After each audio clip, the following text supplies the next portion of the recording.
Okay. Where's the And chat going to show up where everybody chats? here we go. You'll see it in if you click on the comments. We are live. You are live. Click on the comments. There we are. We are live. We have, oh, what we got? We got Bo Palmer, Malcolm, Coin Junkie, Tyler Otis. Give me a chance to learn this as we go along. Be sure that I can really get this straight. I got Frosty right here with me. You guys can see him. What's up? Let's see here. Let me type a comment and make sure it goes through. Okay, it looks like I've got a comment that's gone through. My desk is visible to everybody. I don't know what the lag is like, though. I'm unsure about the lag. Right? It'll be similar to what you experience when you're doing OBS. Okay. Now, what you can do with this is you can have, so you have your Coppercoins, the live chat, the non-coin chat thing. So you can actually open that up and open it to where you have, you know, where you go into your video analytics. Wait a minute. Okay, stop. What was that again? Okay. So if you open up the YouTube side, where you actually click on the video that you're in. Okay. Right.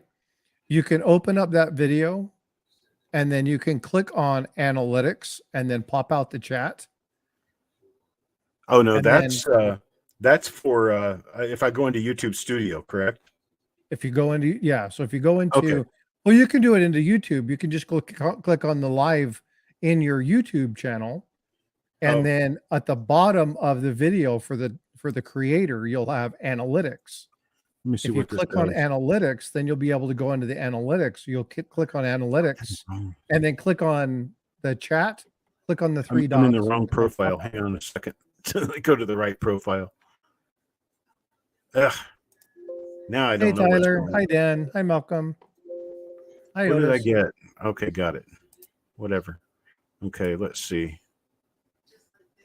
No, that's not right. It's the wrong. Let's see. Your channel. Switch account. There we go. Woo. I used two. Well, because I created a Google account, you get a channel on YouTube with that Google account, but you can also create a branded channel. Yeah. So my private channel is there, but it's got 7 followers and no videos. And then I have a branded channel that has thousands of videos. Yeah. I just have to find the branded channel. So now I can go into Studio like I normally would, I guess. No, actually I can't. That's weird. What I'll do I'm already in it. Let me share with you my screen just so you can get a feel for how I have mine set up. Okay. So go ahead and you'll see the little window down there in the basement pop up. Yeah. If you go ahead and click on add, you'll see that this opens me up and it's going to open up the big old long mirror window because we're seeing ourselves. Yeah, you're seeing it. Well, what I do is I do my split screen. You're familiar with doing the split screen? Yes. And then I do the pop out from YouTube and I shove it over here on the right. Okay. And then the rest is StreamYard. This way I can watch the YouTube stream chat, which is way more reliable than StreamYard. Because StreamYard is slow. It's just like OBS. 10, 15, 17-second delay depending upon your connection. But this is way faster. So what I do is I open up the StreamYard on this side, put the pop-out chat here, and then I can see everything. I've got the chat. Everything's locked in.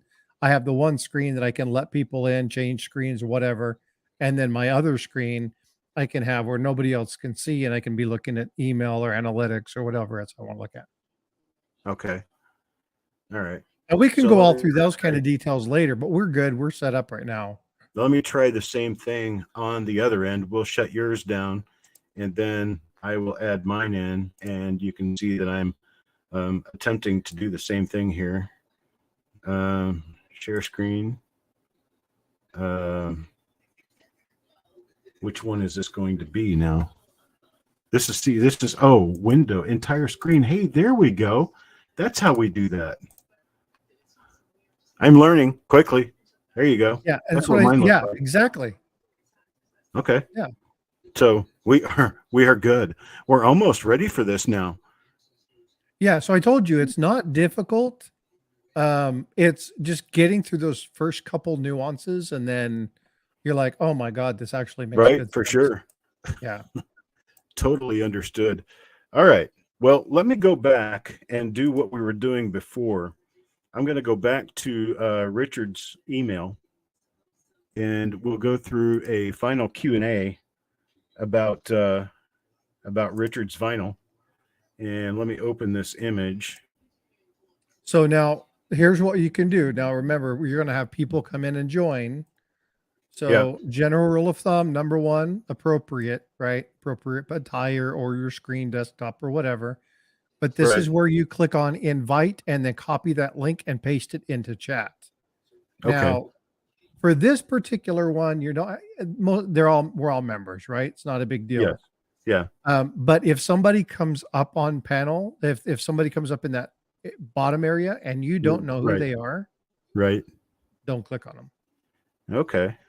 All Yeah, right. not until they have addressed themselves. Or like earlier, we had Jackalope Herdmaster. If Jackalope Herdmaster would come up, I can trust for his integrity, and I could say he's good to go. But Okay. otherwise, So, don't, because you'll get those goofy sex bots, and they'll do all sorts of nasty crap. So okay. Let me try to do this again. Um, is Richard here? Are you here, Richard? Because I don't even see Richard commenting. I'm not sure he made it back in. Well, we'll move on to somebody else. If Richard comes back, then we'll do somebody. We'll do him. Let's see, what else do I have here? that I've was got a some heck of more. an album collection, though. Yeah, Richard says he also collects anything Fresno related because he lives in Fresno, California. Let's see. We'll go to Jackalope next. I don't have. Okay, he said to disregard the first email. I forgot to attach it, so I'm going to delete that email. And I've got his other one here, and I'm going to download that picture, and I'm going to look at that picture. Oh, I know what this is. I know what this is. Let's do this. Present, share screen, and entire screen, and this one share. I'm actually getting pretty good at this. Look Yep, at that. and this is where, if you want to invite him up, that's where you have to put that invite link into chat so he can click on it and come into StreamYard. Okay, so I have to put the link in the chat? Or email it to him so he can open it like you did Okay, for me. because, yeah, there really is no private chat, is there? Not well, so for you and me, there is a private chat. So I can say hi to you in private chat, but that's only within the There you stream. go, Jackalope. If you want to come in and talk about your collectible, you're welcome to. Oh, yeah, no, Malcolm, it's okay, but we've had it come up on other streams where as soon as you bring them up, you see really horrible things. So All never kinds of allow horrible things. anybody up in your stream if you don't know who they are. You can also tell me, Jackalope, if you don't want to come on, that would be okay. Cannot come up. Okay. All right. So this particular card, I happen to know what it is simply because of my son. This is Magic the Gathering. And this particular card is the Black Lotus, which is like the super rare of rare cards. Yeah, very rare. And there are not very many of them out there, and they are very valuable, especially when you get the early series cards. And this is probably a first series card, which is stupid rare and very, very valuable. So let me zoom it up just a little bit. Jackalope, is this one of the beta cards? Yeah, one of the original ones. Yeah, because the beta cards weren't out very long, and there was a Lotus beta. I think it was the Lotus beta, but man, yeah, those are nice. Well, I think from the collector's edition. Okay, Yeah, if it it's were only alpha worth beta, I could buy a 5K. house with it. Okay. I noticed it had perfectly square corners, and that kind of confuses me because most Magic cards now, I think the corners are rounded like playing cards, correct? I haven't done Magic the Gathering for 15 years, so I don't have no idea anymore. I sold them back when they're the original series. I sold packs of them. I used to play them when we were in the Navy, and I had just stacks and stacks and stacks. And when I left, I just kind of gave them to people who continued to play. Another Navy And vet, huh? yep. And then I go back and go, oh my God. I see some of these coins or some of these cards and just go, how much money did I give away? Are they still making Black Lotus cards that are a little bit different now? That, like if you have the Jackalope most will have to current answer. one. I don't know. Yeah. Like I said, I haven't followed or looked at Magic the Gathering for over 15 years. Oh, it didn't take away when it created the YouTube stream. It did not take away that immediate reactions. Oh, you know how to get rid of that? No. Okay, so Is go there a different way to get into rid of it?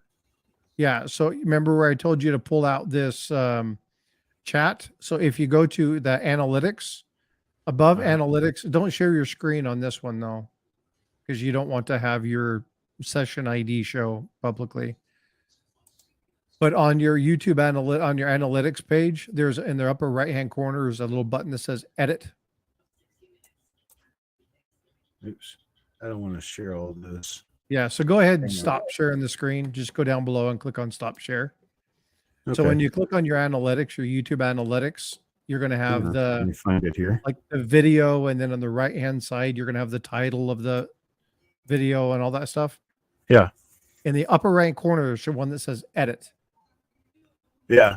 Click the edit Okay. button. Well, that's normally how I would do it. Yep. And then go to customization. Is it monetization? It's customization. There we go. And turn off live reactions. Yep. Okay. And is that an automatic thing? Yeah, I guess it is. Yep. It happens immediately. It's an automatic thing. Okay.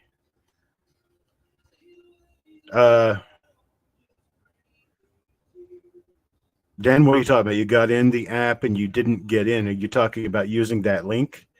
That link do you have to have an account with StreamYard in order to get in? You do not. Okay. You can come in as a guest. Okay. But you have to click on that link and then you have to allow it to connect. But you can come in as a guest, and then as the host, you got to watch that basement because people will come up. And if you come in and it says you're in the basement, enter something into the YouTube chat that says, "Hey, I'm in the basement waiting to come up," and then that lets the person know that you're down there and they just missed you. Exactly. It happens a lot when you're getting really deep in conversation. Let's see what Frostbite sent us.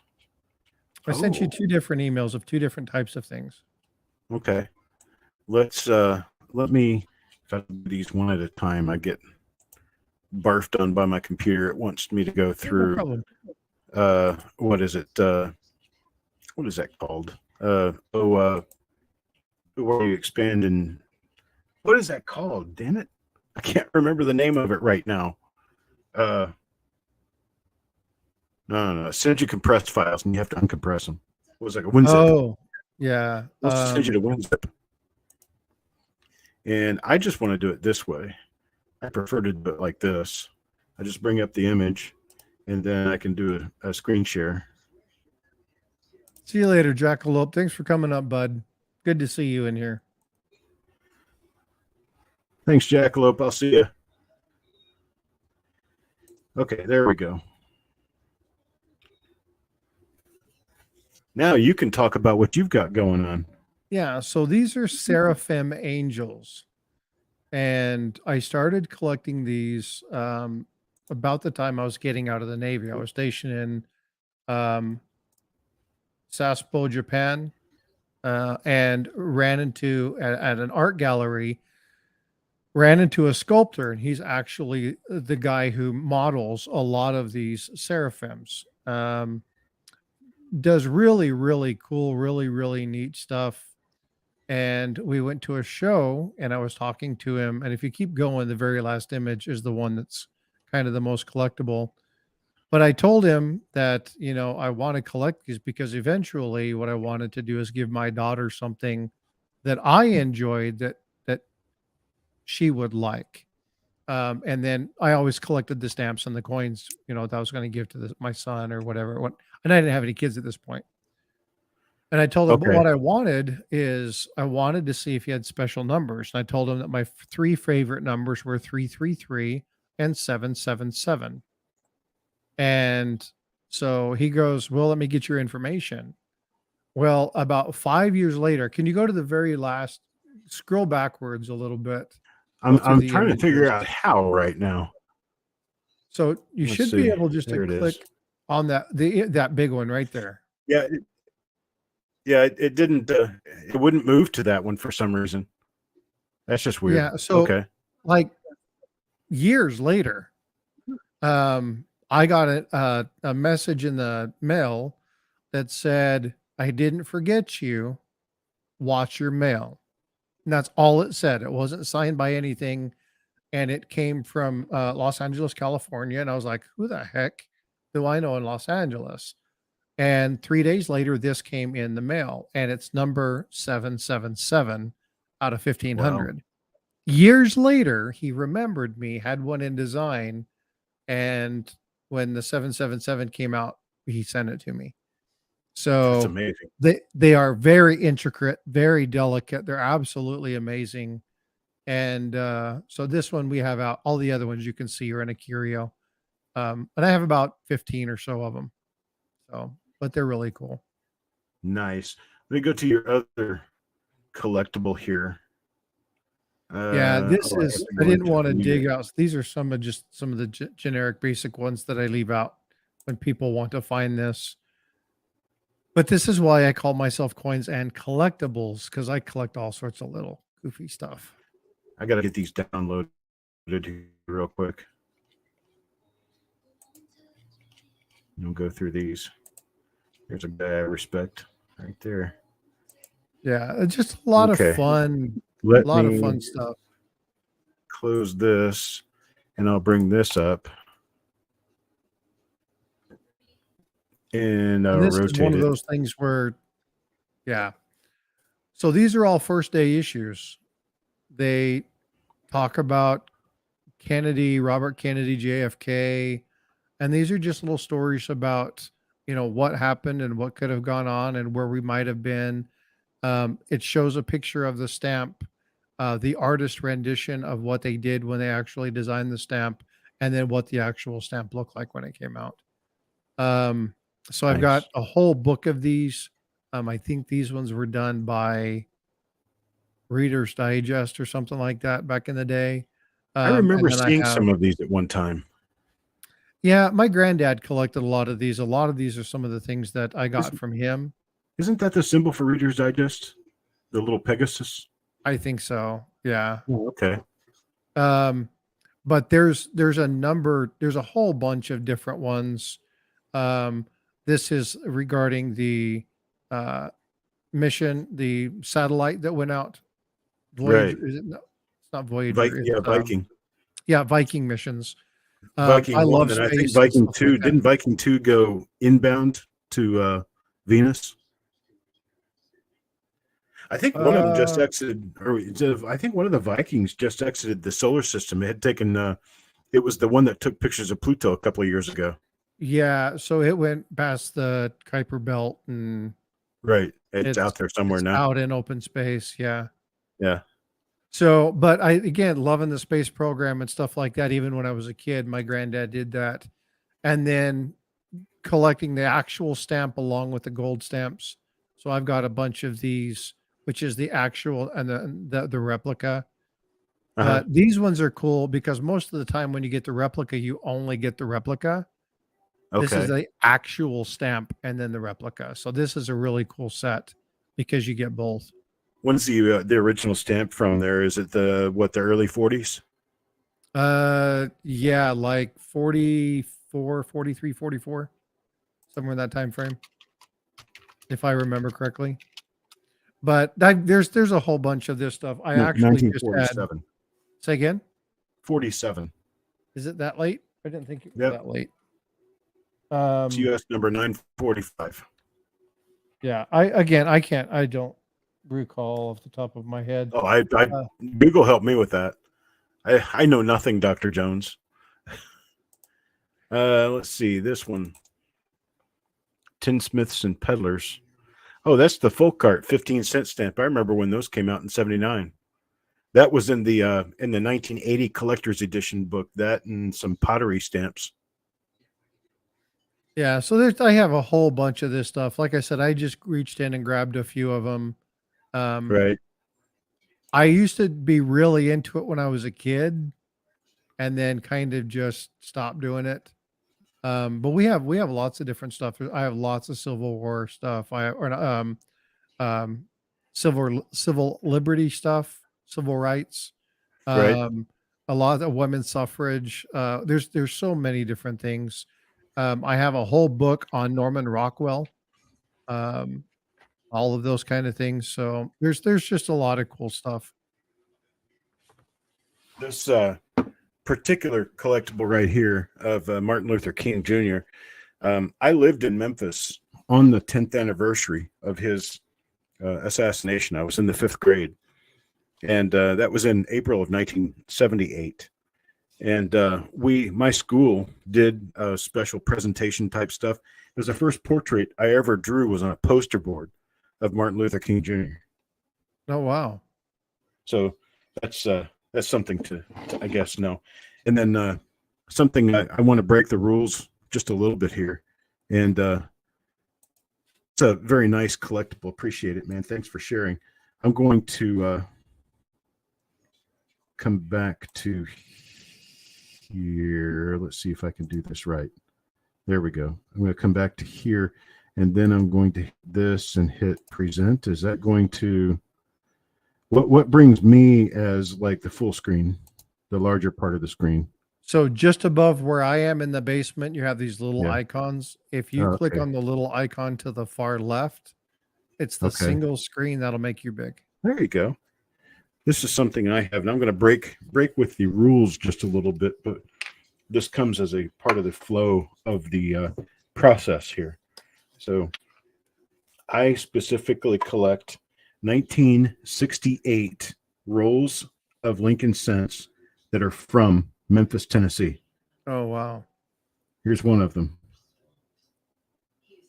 First National Bank, Memphis, Tennessee. This turned into First Tennessee Bank, but this is a 1968 D roll from Memphis, Tennessee. So this could very well have been down the street in the bank on the day he was shot. Of course, nobody knows that for sure, but that it's a 1968 Memphis roll, that's for me. And then here is a 1968 National Bank of Commerce, NBC Bank, from Memphis, Tennessee.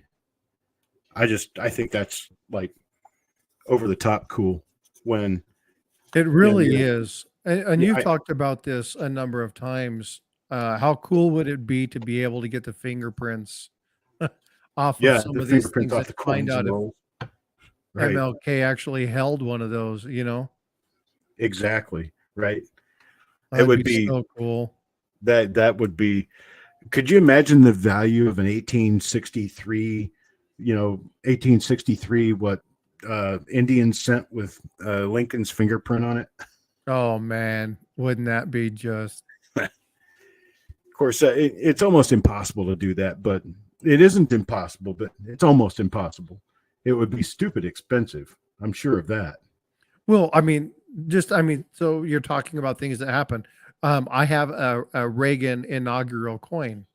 Imagine Right. having one that actually has Reagan's fingerprint on it. Wouldn't that be cool? Give him a You know what I chocolate bar mean? before you hand him your coin. Say again. I said, give him a chocolate bar right before you give him your coin. Make sure Let you him put have a bite lotion of on your chocolate. hands. Yeah, right. Here, have some chocolate. Will you hold my coin for a second? Yeah, that would add a whole new level of collectability to coins. Oh yeah, absolutely. Let me grab some of these other images. I'm gonna go back to Richard first, but then I'm going to go with Carl after that. Carl, Richard, both of you, let me know if you would like to join and actually talk about your collectibles, or if you're good with not joining. But I'm going to get pictures of these in here quickly, and then I'll go over to the pictures.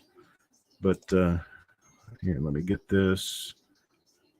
See, Carl See, that's a collects. cool bit of history, Richard. You were in high school in Reagan's first inaugural parade. I was 7th grade. So we're not too far off one another. Let's see. Where's Carl's other? I know Carl had another email with. He had one that said hard to find putters. And I'm having trouble finding that one. Hang on a second. Is the feedback coming from my side, Taco John, or from Chuck's side? Oh, we have feedback on the audio. What would be causing that, I wonder? Am I recording audio in YouTube as well? Yes. With having YouTube open? No.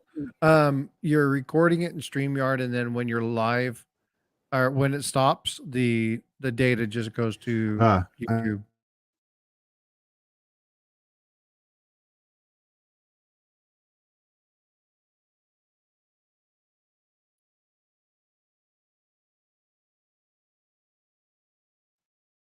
You still there?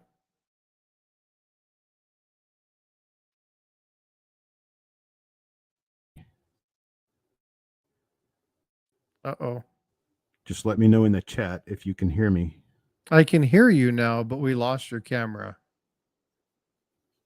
I don't think audio input capture. Let's see my desk cam.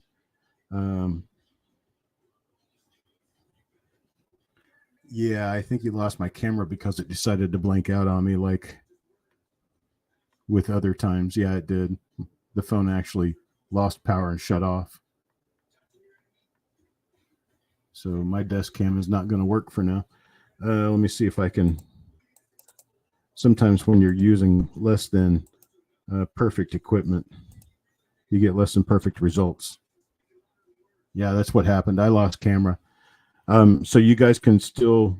Okay, Tyler says he's lost me. I think he meant video. We hear you loud and clear. All of you hear me loud and clear? Okay. That was I muted the microphone in my OBS because StreamYard is already hearing me. And so with StreamYard and OBS hearing me, it's probably outputting duplicate. Gotcha. And that's why they were hearing an echo. But somebody make sure, just tell me in the chat, just tell me that you can still hear me. Audio is good. Okay. Yeah, we're not going to have a picture right now because I'm not showing my screen. I'll go back to showing my screen here in just a second when I can get some of these images up. Okay. This is another Richard collectible, Richard Fresno. Let me know if you want to join us. Oh, he's out again. Never mind. We'll go on to Carl. I'll go on to Carl. Let me close that and go here. Hi, Carl, Marshall. you can let me know, Carl, if you want to come in and chit chat this with us. But old putters. This is golf putters. Let me put this back up. There we go. I don't have anything on camera right now. Let me change cameras in OBS if I can find it. I'm having trouble finding everything. It's like 6 different screens.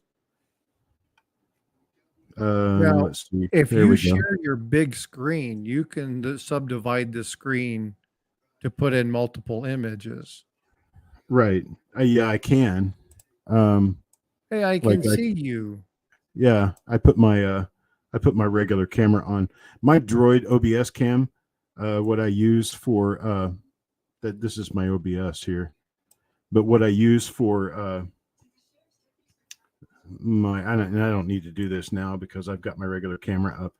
The camera I use for my desk, when you see my desk, is an old cell phone, and that old cell phone sometimes it like overheats and shuts itself down, and that's the problem I have when my desk camera goes out. Oh, and gotcha. So I need to get a real camera and quit being cheap. But this was a free cell phone, so I figured free is good while it lasts, right? So we've got over here what I really want to show. I'm not really interested in showing my face, but this is some of Carl's putters. And I need to bring this up so I can see Carl. Carl, are you still around? So I wonder if you're still here. The one on the bottom right is like one my granddad used to use. The one that says this says Salt Lake 2002. Well, he used to live in Salt Lake. Oh, That's the okay. Winter Olympics. Yeah. Yeah. The ones that were in Park City. Is that right?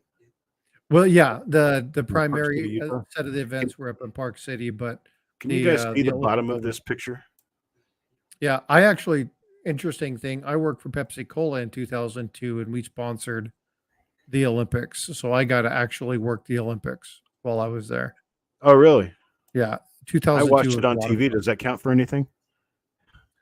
Yeah, you saw the same stuff I did, probably at better angles.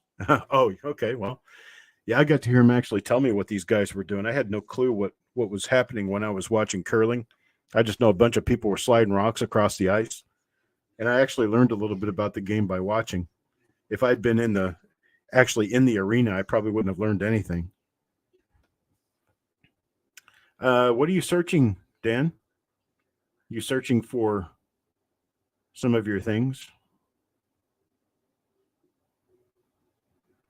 You say you're searching and watching. Maybe searching for something else. Let's see. I think my camera is back. Let me check and see if my camera is back. That way, while it's back, let's see. Nope. Still have no cam. I haven't seen Carl for a bit. Is he still in the stream? I'm not sure. If I do chat participants, he does not show up. Yeah, then he's not in the stream. Yeah. Okay. I'm still trying to get my little guy to work here. It's decided to go schizo on me. Let's see what I have here Doug? for other images. There's some other Carl images. Let's see. Okay, that goes back to Frostbite. Let's do this as Richards. And he said that it says Fresno, California, battle to the brewery in Fresno, California. It's Bohemian type export beer. And it appears to be a quite old bottle of beer and or a beer bottle. It looks like it's about just above the base, full up to almost the neck. But it looks like it's still sealed. I wouldn't let that open up. But that's from Fresno, California. So he collects anything related to Fresno, which is really cool. Every time I think of Fresno, I think of Frisco. Frisco was the you remember the old Frisco line? Was wow, way back in the day. My uncle used to work for Frisco. Ah, there it is. 1940s era sealed bottle of beer. You making popcorn? Don't drink this beer with it, okay? Make you quite ill, I think. Let me. Man, that's really cool. So we've got particular type of statues, a particular type of aftermarket showing of first day covers with information. We have LP records or vinyl that a lot of people call it. Fresno related information or Fresno related products. We have Magic the Gathering cards. So that's what we've got so far, but I have others. There are other emails. Let me check a couple of these other emails here if I can get my email back up. There it is. Okay. Let's see. Mark Thomas. What does Mark Thomas have here? Ah, how about that?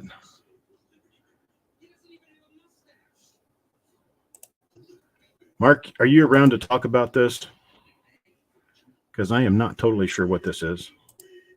So you're going to have to help me on this one. Let's see. Let me get my pictures back out. I am quite discombobulated because I've got like 15 different things I'm trying to show at once. There we go. This will show Mark's image. Okay, that's some artwork on the wall, but I think it's the furniture he's talking about because that chair down there is quite retro. Looks like it's early mid 60s. And then he sent me this picture too, which is of a bed, and it's a low platform bed. And look at the lamps.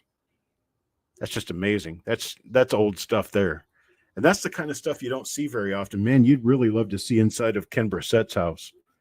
Ken Brissett has some furniture that goes like way back. It sends you into the Jetsons time. It's amazing. Mark is here or Mark is not here. I'm not sure. I'm sorry I had to stop this to get it so that I could have other people talk, and then now only Frosty is here to talk. So now I missed this. What does he collect here? I believe it's old. It's furniture. Let me see. Let's see if he put anything in the actual email message. I think he did. Let me see if I can get it to show up here for me. Anyhow, looks like an old Japanese 60s era furniture. Eames, EAMES. Oh, cool. Extensive concert poster collection, and they're all boxed up right now because he's in a rental. But Eames furniture, Eames era furniture, 60s. It's too bad he's not here right now to talk about it. Otherwise, I'd have him come on with the panel here and see if he could actually talk with us about it. But I don't think he's been in here since we restarted the show. I don't see him in here at all. Well, we'll try this next time. I mean, I'm sure there'll be another time we can do this. Let me bring up another. Let's see. Do I have I'm going to show one other thing real fast, okay? Sure. Can you see? Can you make me big? Click on the little left box on my image.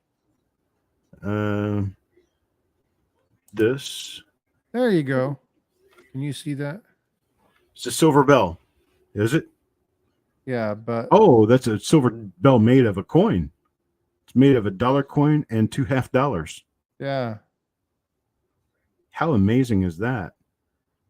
So it's got a 70. Is that a 71? Yeah, 71 Ike in the bell. And then the two top coins, he's having a hard time getting it focused. They're $half, I think. Are they both Kennedy $half? I'm not sure. Come on. Focus, dang it. Focus. I know the bottom one's a Kennedy because I can see the lower half of the eagle. In fact, it has a mint mark on the back, which tells me it's a 64. It's being stubborn. It doesn't want to focus. Well, it's focused now. There we go. Consistent. That top one, that's another Kennedy, isn't it? This one, yes. Okay. Yeah, and I've got 5 or 6 of these different sizes. I've got little small boxes that are made of quarters, or little stash boxes. A channel called Joe Durbin. He makes all of this stuff. Oh, Joe Durbin makes those? He hand makes all of these. Wow, that's awesome. I didn't know he did that. So I collect these types of things. So let's see. I've got another from. Are you a Star Wars fan? Am I a Star Wars fan? Yeah. I watched them. I enjoy the movies, but I'm not really a collectibles person for Star Wars memorabilia. That's 10 ounces of silver right there. Okay. That's pretty cool. Is that a stormtrooper? That's a stormtrooper. Okay. Yeah. Is that from one of the different generations than the typical movies, like the Star Wars movie? Is it a really older one or a much newer one? Yeah, this is one of the new Mandalorian troopers because they have. I don't have the piece with me, but it's sitting over there. It's got a little backpack that attaches to the back of it. Okay. You actually see his backpack on the back. And that's 10 ounces of silver. Man, it really doesn't look like 10 silver eagles worth. No, and then I do a lot of R2. Like R2D2 and the Millennium Falcon and the Millennium Falcon. So I do a lot of metal collecting as well. But anyway, was get back to the next person. I didn't the mean odds to. of us making it through a asteroid field alive is exactly 3,720 to 1. Exactly. Never tell me the odds. That's my thing is my memory sometimes. You have a I don't even know brilliant how I memory. remember that number. You have a brilliant memory. Let's see. I want to make this one big. There we go. This is from this is from Richard. And this is a let's see. Something California, Sunday, November 1st, 19. I can't read the year on there. Too pixelated. I can't read the year. 73? 73 or 57 or I don't know. I'm not sure. It looks older than 73 though. The type font looks older than 73. Maybe Richard's there to tell us. 39. It looked older than 73, and it is. It's 1939. Client of the United Press. The Friant projector. Is that what is that from I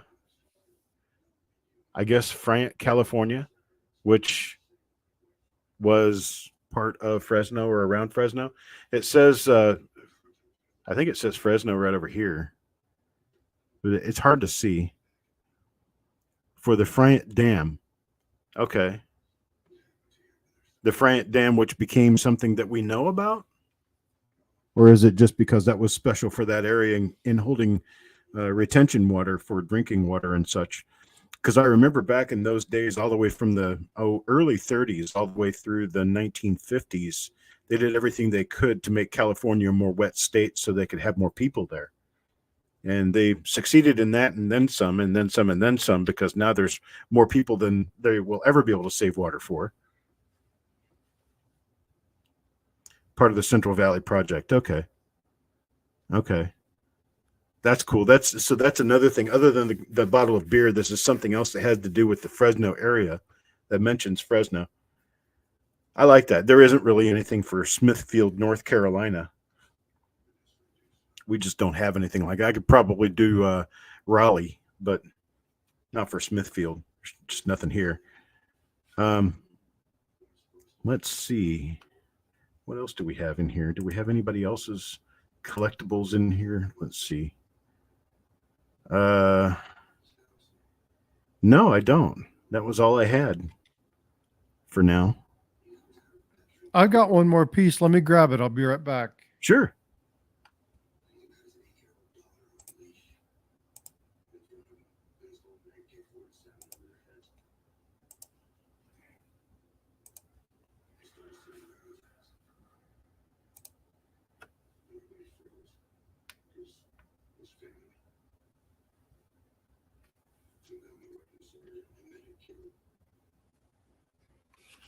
I guess meanwhile, I will go ahead and start showing my stuff. That way we can get through more. Of course, everybody knows that I kind of like license plates, right?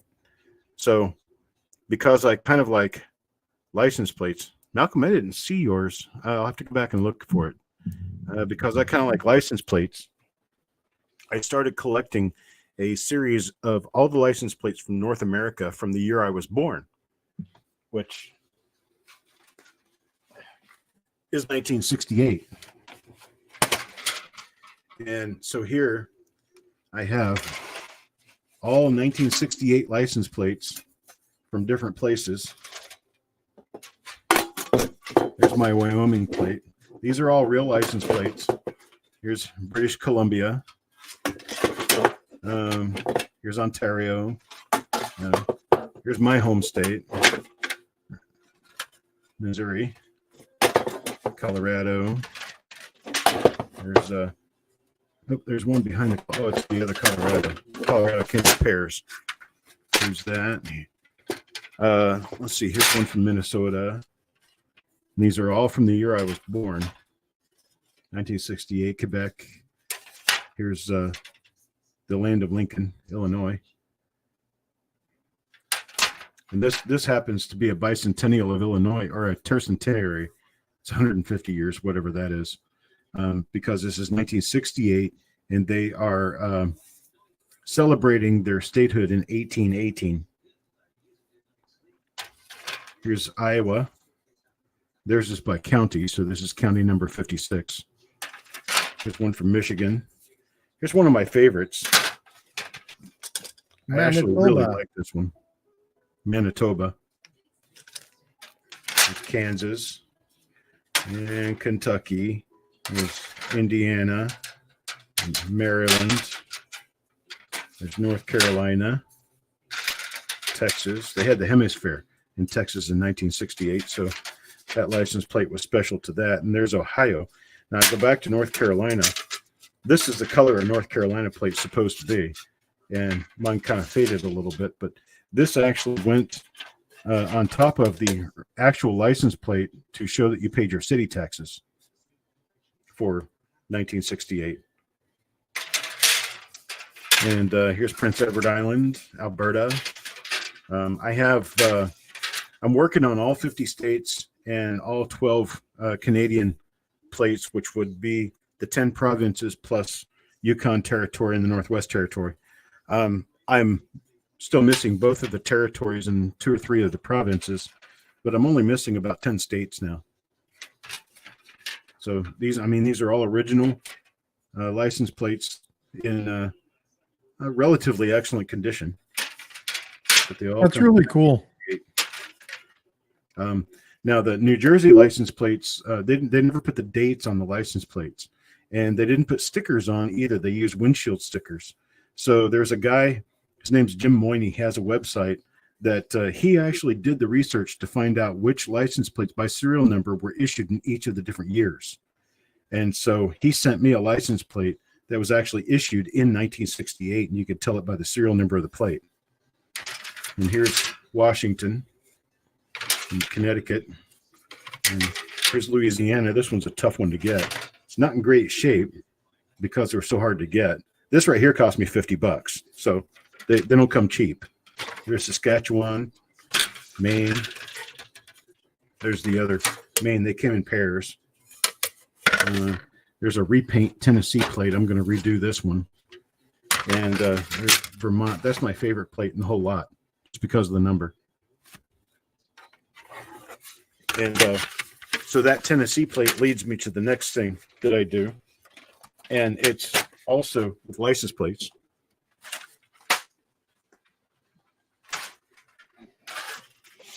So these ones are remarkably smaller. No. Not yet. These are actual old license plates that it's my plan. I've already stripped the paint off of these and the rust. These were basically little rust buckets. I've got photos before they were treated, but I've taken all the rust off of these, and I'm going to take all these little divots and pits and stuff, and I've got an auto body set that I can take all those little divots and pits and stuff out of the plates.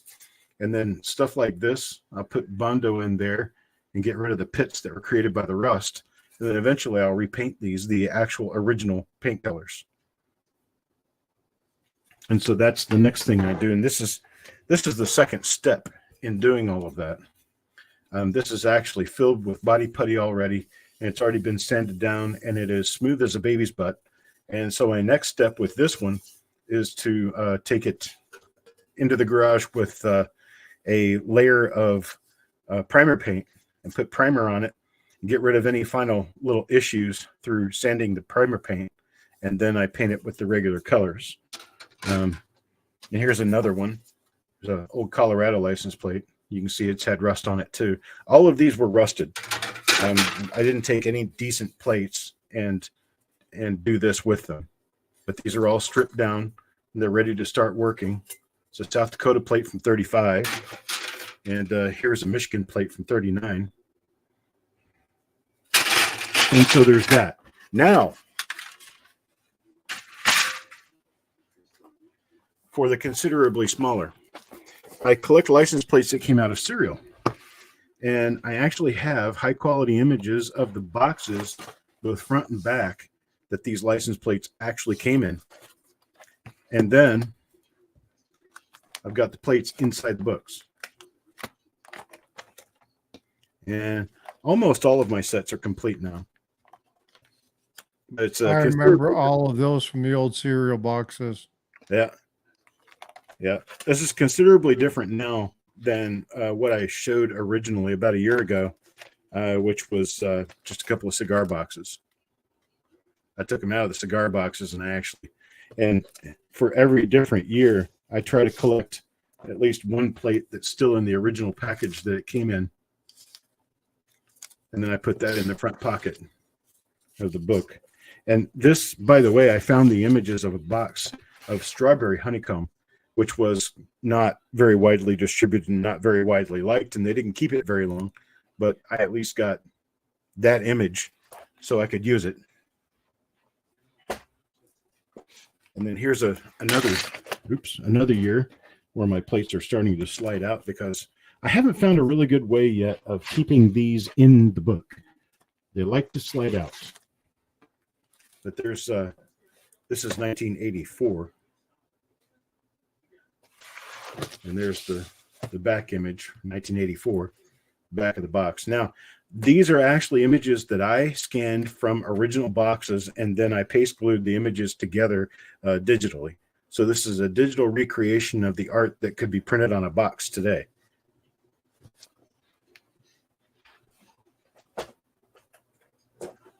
And then sometimes I had to do the best I could.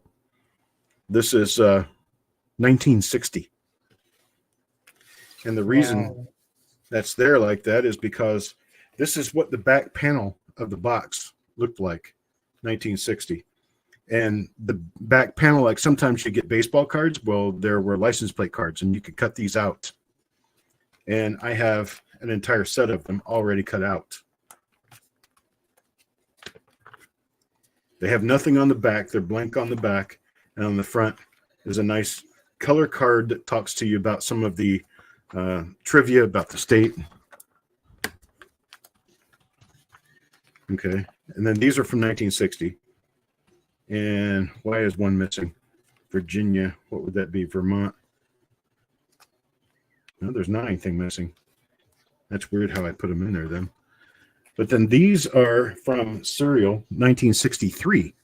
And these are gritty little, they look like sandpaper almost, if you can get a good look at that. Yeah, sparkly sandpaper like. And they're peel stickers. So you peel and stick. And these are of 1963 license plates. And then I've got the whole set of those. And then this is a comic book page from 1968 talking about Life cereal. And the Life cereal plate set, there's 10 of them in the set, and here's the 10 plates. There's 3 there. Let's see, here we go. 3 there,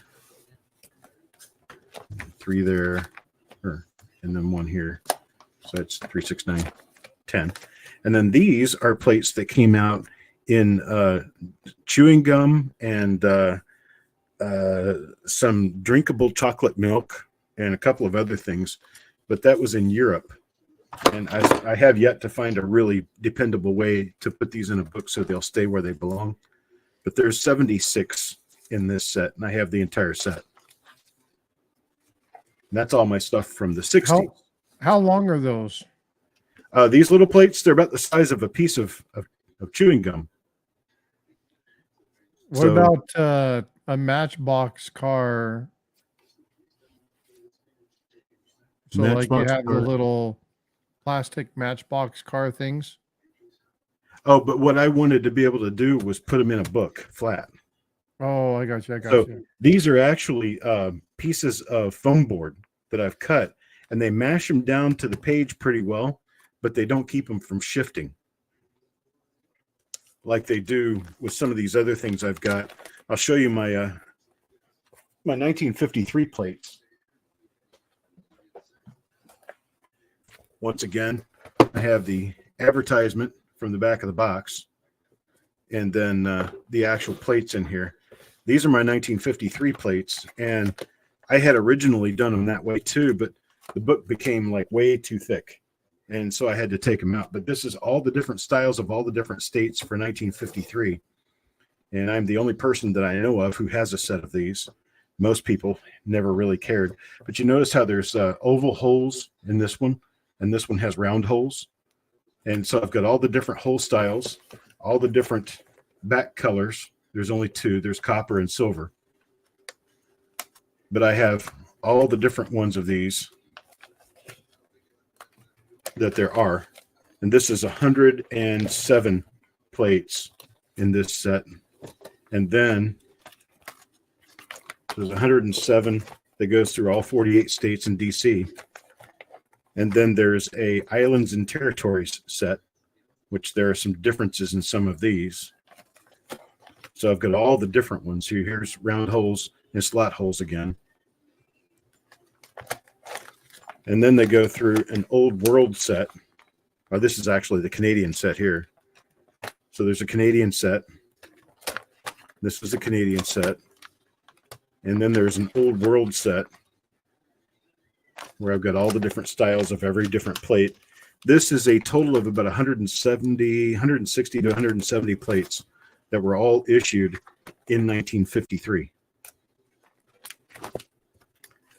Wow. And so that's the gist of my collection there. And then I have a number of complete sets that I've put in boxes like this. I did that artwork just to have it, but if you, and then I had coin rolls in here at one time, but open it up, take the cardboard stuffing out of it, and you have a complete set of license plates in there, all 50 states. I've got about 25 complete sets. I've been hard at work. Looks like it. I'm curious at how you have all the time to do this. I don't. I make time where time needs to be made. Let me go back to my email and let me see. That's all I've got for you right now. I mean, I could bore you guys to tears and go through all 3,000 or so of these plates I have, but not necessary. This shows you the basic opening to what I do. Let me check my email again. And I don't have it. Now, are you guys sending this? Let me see if you guys are sending this to the other email address. That might be why.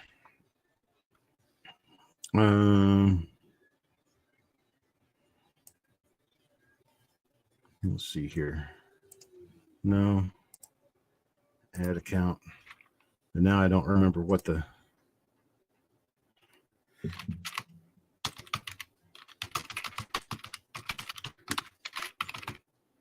I don't know what the email account is right now. Coppercoinspayments@gmail.com. Next. And let's see if I've got the password saved.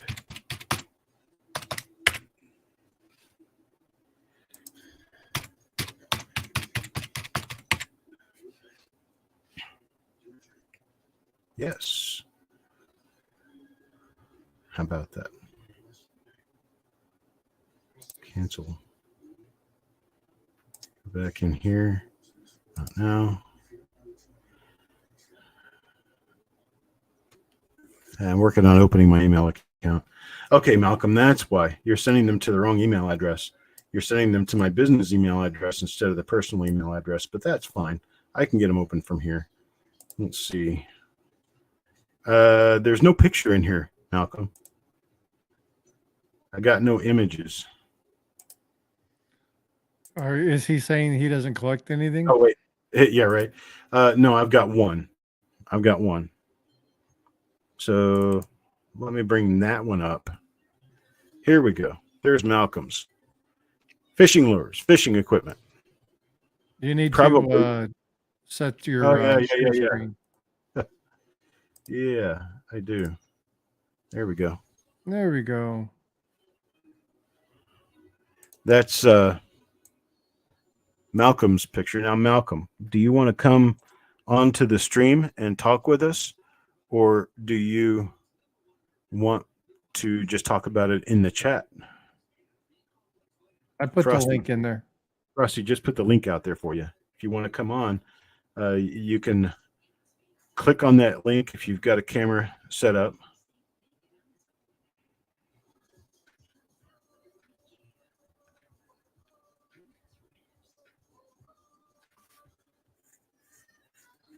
Let's see. I'm trying to read back in the chat and see what we've got in the chat while I was showing my other stuff, my license plates. Malcolm sent fishing lures. So we got that up there now. And so I see that some of these are floaters. They're top. Oh, here's Malcolm. Okay. Can you hear me? Yeah, I can hear you. All right. Yeah, those are some of them lures are from the 40s, the 50s. The flies in the little box next to the two bobbers up there. Some of them go all the way back into the 20s. Yes. Wow. Those are from my great grandfather. Holy moly. Yeah, they're awesome, man.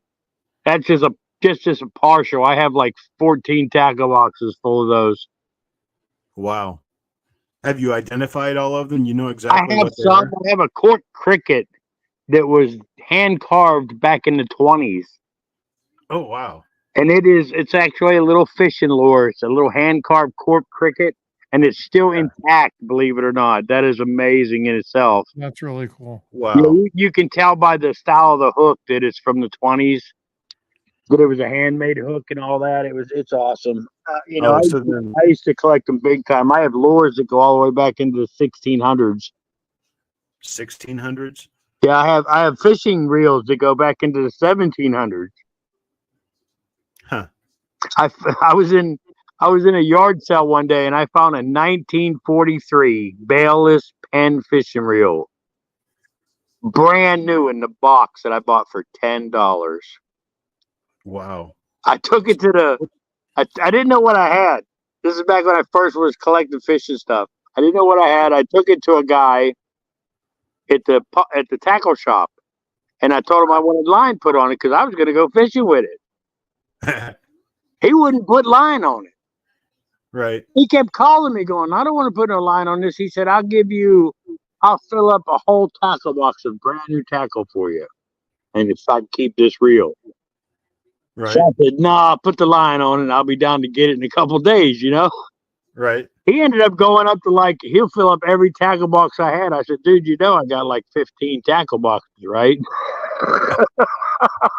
Now this reel over here on the left, is that a fly reel? No, I do have some really old fly reels. I got my grandpa's old fly reels and stuff. I actually have bamboo poles and all that. Okay. Yeah, I got some sweet poles, but no, that's on the left in the little white package up on the lid.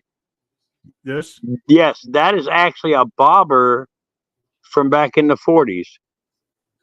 Is that a spoon on it, or is that the shadow? It's just a shadow. It's actually a bobber, and it just got cord laying there. There's this cord, Okay. the old string. It's actually a string on it, not line from like fishing line. Right. Yeah. Yeah, it's not monofilament or nothing. It's actually string. So that's from the 40s. Yep. And so is that big one there. That's an oldie. Yeah. I recognize what that was. I just wasn't sure what this was. Yeah. That's an old oldie there, man. I was surprised to find that still in the package. Early version of a top floating spooner. Yeah, almost. It kind of looks like that, but it's just a bobber. The center pin pulls out and all that good stuff. Yeah. But yeah, you can see there's some spoon lures down in that box. Right. I mean, I didn't want to pull them all out because I just didn't have time, trying to get you something to look at. Right, yeah. Oh, So Sandy, I wish I could have dug out my reels. You'd have freaked.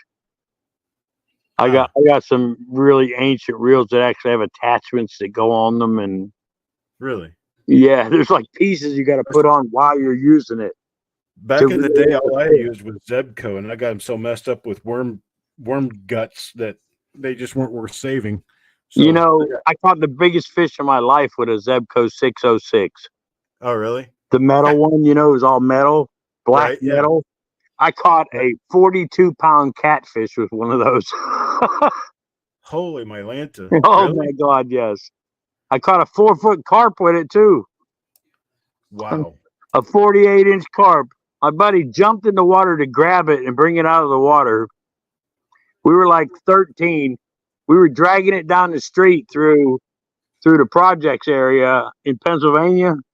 And this black guy finally offered us like $30 for the fish, and we were like tired of dragging it, so we sold it to him. Oh, wow. Yeah, it was a humongous fish. It was bigger than us almost. That's We were super. both straining just to drag it along with us. Have you done much saltwater fishing? Oh yeah, Yeah. I do. I have done a bunch. I caught a trout that was only 1 ounce short of the world record on speckled wow. trout. He was humongous. The guy at the tackle shop was freaking out. You got the record. You got the record. He's screaming at me. Wow. But I was like half an inch short and 1 ounce shy of weight on the world record. Feeding another worm. Yeah. It was a big one. He was awesome though. He was an awesome trout. You I shove a was big so worm excited down my his heart throat. was going 400,000 mile an hour, all the good stuff, you know. Right. Well, that's just amazing. Sand Digger asked a question if you've ever joined the NFLCC. No. Yeah, I'm assuming that would be the National Fishing Lure Collectors Club. Yeah, no, I have not. I really just haven't pushed it. I was just, I got the stuff so cheap. I hit a couple auctions, more or less. Actually, not auctions. What do they call that? Like estate sales. Okay. And a lot of the stuff I got from my grandpa, but a bunch of the lures in this box, and I got like I said, I got tons of them. I filled up like 5 tackle boxes out of that one estate sale wooden lures. Wow.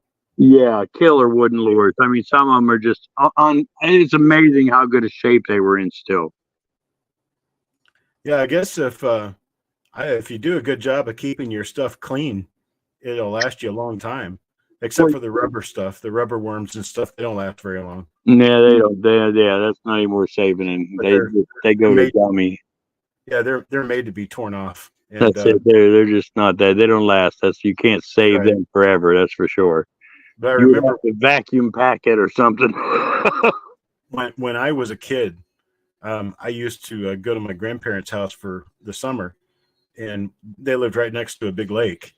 And I would get into their Bass Pro Shops catalog because back then we locally got Bass Pro Shops catalogs, and you guys didn't even know what it was yet because this was back in the 70s. And I used to go through the Bass Pro Shops catalog, and I'd give myself a budget, and I would buy lures and stuff using the budget that I had and just look at the pictures in the catalog. Man, I knew all about that stuff when I was young. And it was so fun doing that. And then I'd go out with my grandpa, my Zebco, and go fishing out of his boat. And we would have that kind of fun. But it's a very memorable activity. I haven't been fishing in a few years now because I just don't. There is no good place around here to go fishing. Weird enough, there's no public docks of any kind around here.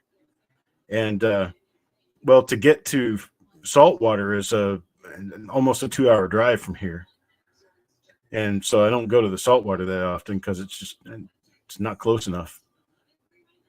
But all of the fishing lures and stuff that my grandfather used to have, I can't imagine what they would be now if I had all of them, what that would be worth. But it would probably be a pretty penny. I got a picture in here somewhere. I was going to show a picture of looks my like we lost Malcolm. Oh, I lost Malcolm? Yeah, looks like we lost him. Yeah, as long as they can still hear me. Yeah, we can hear you fine. Okay. I had a picture in here somewhere. I was going to show you real briefly of my grandfather. Here it is. Can everybody see that? Yep. That's me standing next to my grandfather, and that's a 27-pound flathead catfish. That's the biggest catfish I ever caught. That's, for some reason, that picture is not there. That's a better rendition of it. It's a good looking cat. Yeah, but that's me, and that's my sister flanking my grandfather on either side. And that was back when we used to do a lot of fishing. And I thoroughly enjoyed it. That was in 1978, I think. I used to do a lot of fishing with my granddad too. That was kind of our thing. That and golf. Those were our two things we did Right. together. Now, And golf played is cribbage. something. We played a lot of cribbage. I don't think I have played cribbage, but I can't remember. I can't remember why or where. Here's another kind of fun thing that, let's see if I can get this. And it's not playing. It's my uncle and a cannon, a real cannon that he made that actually works. This is just a picture, but that's my brother in the foreground, and then in the background there is my uncle playing with his cannon. And this thing will shoot a ball a quarter of a mile. Oh wow. And it's a real cannon that makes real noise. And it's pretty awesome. When he got that thing lit, he ran over to us. And because, of course, you never know what's going to happen with that cannon. Sometimes it flips over backwards. And I'd never seen my uncle run like that. But you can see the tracks of the wheels going over to where it's sitting. I mean, we actually had to pull it out of the back of a pickup truck and roll it over there. That's crazy. Does anybody else have any other kinds of collectibles? Well, I'm going to show this one thing, and then I'm going to get out of here and go to bed. Okay, all right. I got an early morning. Do you? Going to pull me up. This is something else that I haven't got very many of these. See, But it's something. I gotta find StreamYard first. Hang on. Oh, no worries. I'm still working on it. Okay, here we go. There. So I love that.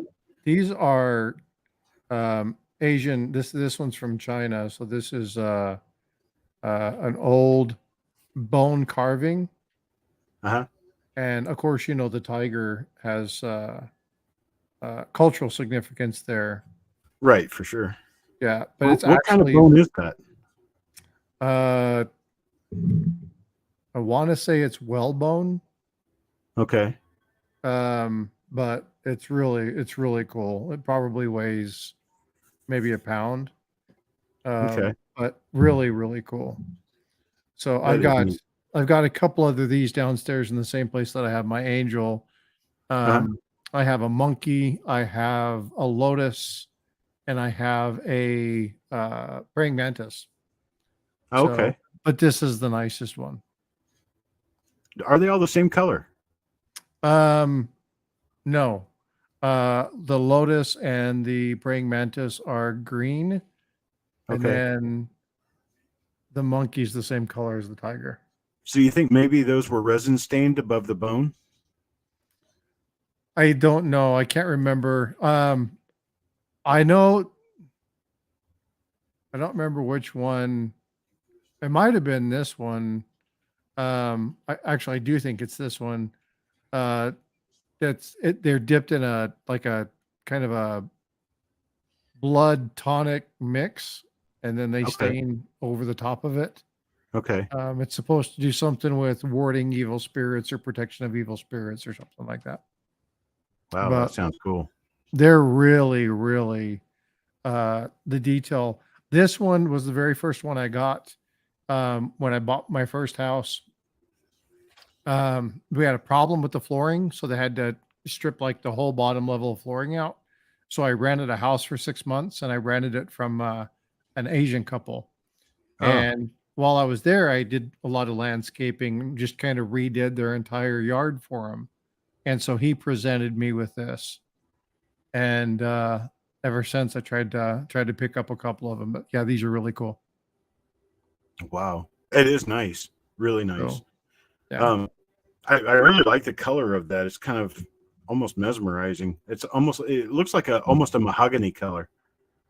Yeah, it's Really and cool. we should focus a little better, but some of that is the green screen. It's going to make it look whatever, but Right. yeah, really cool. Good detail. Doesn't Definitely. really there's no markings on it. So Uh, I don't know where the artist mark is, but yeah, okay. it's cool. That's really neat. And what size is that? About 5 inches by 3 inches? Um, yeah, about yeah. So you Okay. look at my palm, it's about Yeah. Yeah, yeah. about 3 by 5. So That's really cool. yeah, Really really neat. cool. I wish I could learn how to collect small things like that. Well, I guess I did with my license plates, but um, when you collect enough of them, they take up enough space that uh, you wish you thought you would go with something smaller. I guess my penny rolls are the smallest thing I collect, but they're as I only have 2 penny rolls in my But your collection. penny rolls don't take up a little bit of space. A little bit. When you get thousands and thousands of them, they do. I found that out the hard way. Malcolm Yeah, says he's got I've two got one ivory. ivory piece that my great grandfather gave that he got when um he was stationed in Korea, I think.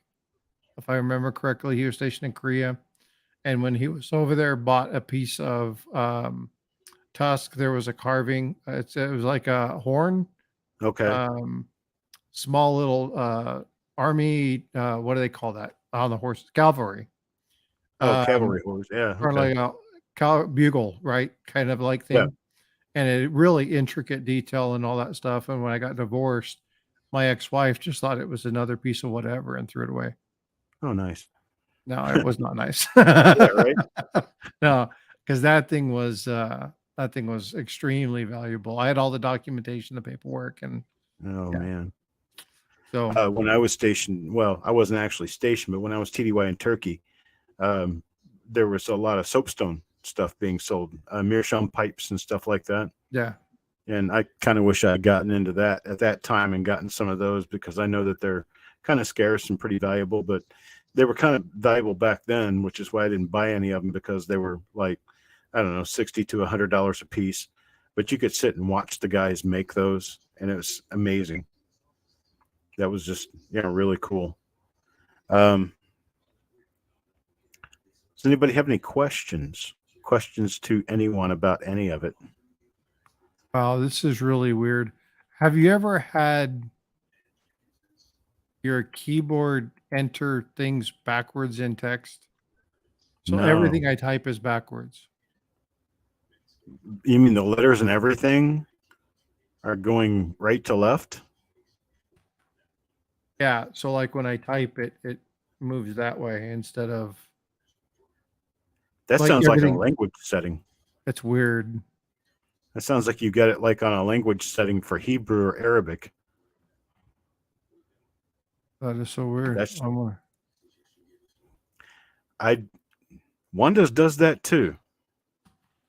I wonder if maybe that's a new Windows glitch. I don't know what happens. Periodically, it just will do that. I don't know why it does it. Are the I'm letters trying right to side over? remember. Say again? Are the letters right side out? I mean, you see the letters normally, or the letters backwards too? They're back. Everything's backwards. Oh wow, Mhm. that would be a really Or interesting right. Yeah. prank to pull on somebody. But as to how to fix it, I wouldn't have a clue. Yes, it did, Tyler. I can actually show it and talk about it. Let's see Well, it here. only does it on two screens. It doesn't do it in the other ones. It's a 1966 Lincoln Cent, and I'm going to download these pictures real quick and go in and grab them and open them up. Come on. Oh, There we go. Scrimshaw. Oops. That was the other thing that I was thinking about. Scrimshaw, carving into like walrus tusk. In the bone and walrus tusk and yeah, that kind of Yeah, stuff. right. Okay, here is This is from Tyler. And he says it's a strange 1966, and it is. Let's see what this is. Wow, that looks like it could be a really shallow double strike. That's what it kind of looks like. Are you looking at something on your screen? Oh, I'm sorry. That's okay. I need to You make still my have me screen up there relevant. nice and big. I There need we to make go. my screen relevant. There you go. You see this? Okay. See what it's related to up here in these letters? That looks like a double strike to me.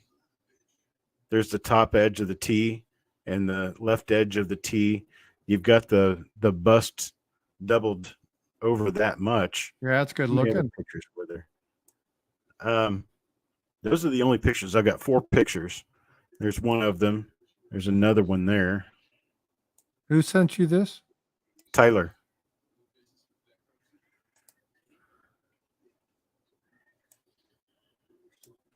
That looks like a very weak double struck coin. That's not Tyler's picture. But that's what it looks like to me.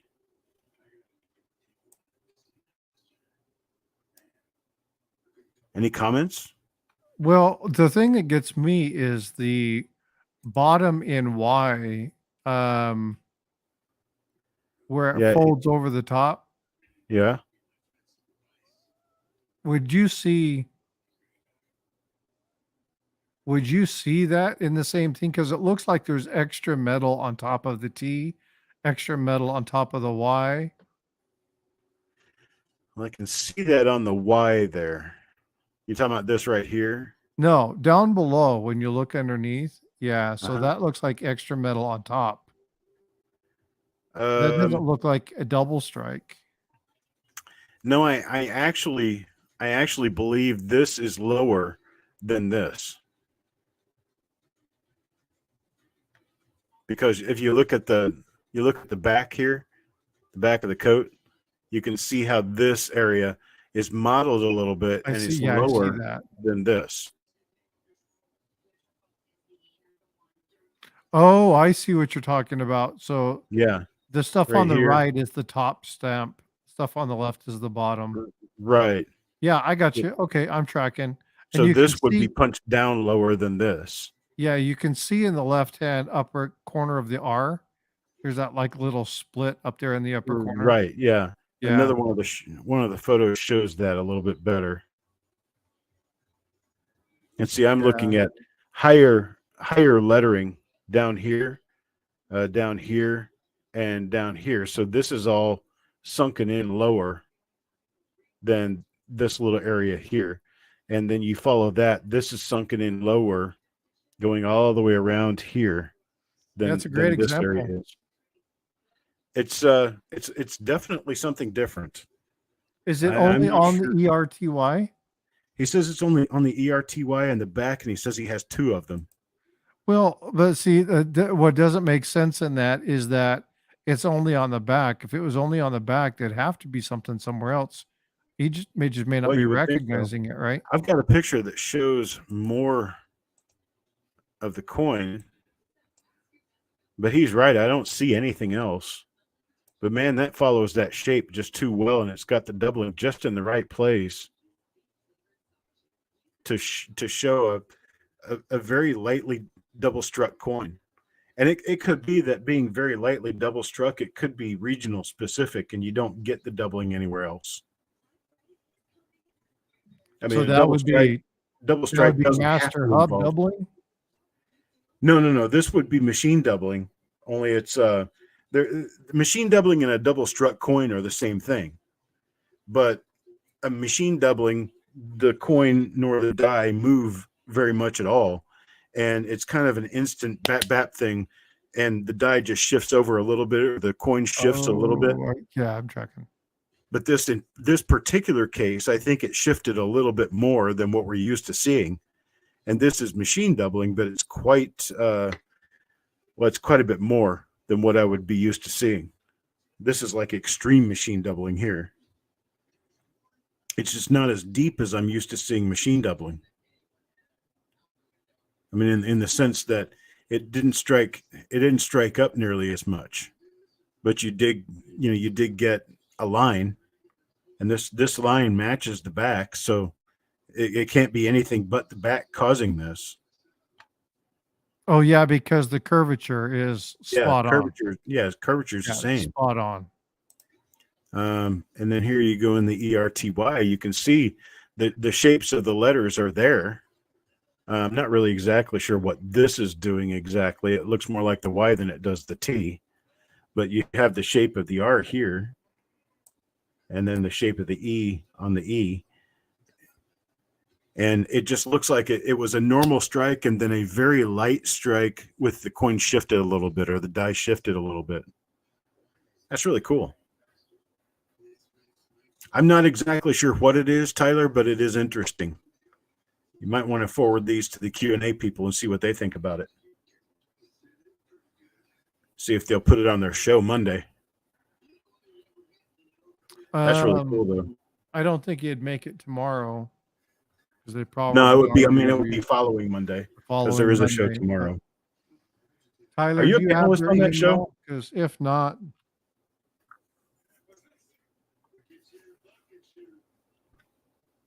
I can give you their email. It's 1966, Doug.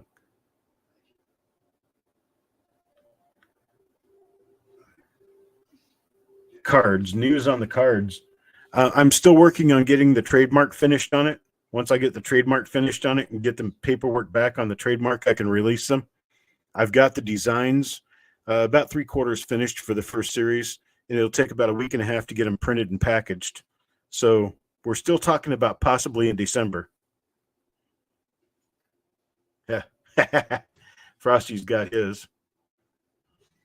Oh, I thought you were going to show it. You want me to show it? I will. You're up. There it is. Frosty got one of the cards. Yeah, I keep it sitting right here. I love this. Is that showing the proper back? Does it say 1985D on the back? 85D 1mm01. Okay. For some reason, I thought that said 51D. Okay. Yeah, I keep it sitting right here. That's when you said that. I was like, I got mine. Right. Yeah, I love these things. These things are so cool. They're. I think they're gonna boom, not bust. Oh, I think these will boom. I think there's a lot of people who search will absolutely love to have these. And what would be cool is to have. Well, I'll talk about that offline because I don't want to talk too much. Okay. Because you're live. We do need to talk about some other things because I want to be able to kind of share things with you in a different way. See if we can kind of connect a little bit more as far as business is concerned. So we'll talk later. Sounds good to me. I think I'm going to take off too because it's getting close to 11 o'clock at night, and we are Eastern time zone is getting kind of tired, and that's where we both are. Or wait a minute, you are Eastern time zone. That's correct. I'm Central. I'm an hour. Central. Yeah, I'm an hour in front of you. Oh, I can't remember what state you live in again. Texas. Okay, that's right. So I've got almost everybody figured out as to where they live. Yep, I'm just north of San Antonio on here right now. All right, so I think I'm going to go ahead and close the show here. I appreciate everybody being here. I definitely appreciate you, Frosty, for showing me what's going on with this and how to operate this stuff. Well, we're pretty much. I think we're just in the hunt together, trying to figure out exactly what we're doing with everything. But I'm going to put myself on here so I can say goodbye appropriately without not showing my face. I prefer to show my face when I'm saying thank you. But to everybody out there right now, we're going to be back. We're going to do this more. We're going to do more often. We might do coin-related shows where we talk about coins. We might, I don't know, who knows? We might eventually do a show on gardening. Who knows? Just depends on who knows what and what we can get done. But I appreciate it, and I'm going to go ahead and shut down for now and see you guys tomorrow. I've got the reveal for 599 tomorrow, and then the 600 601 reveal will be all together tomorrow evening. Everybody who's involved in that might really want to show up because I'm going to be doing some really cool drawings. I'll be wearing my Santa Claus hat. So Santa Claus will be here, and Santa Claus he's always very generous with things. So I'll talk to you guys later. Have a great night, and I'll see you later. Thanks, Chuck. Have a great day. Thank you.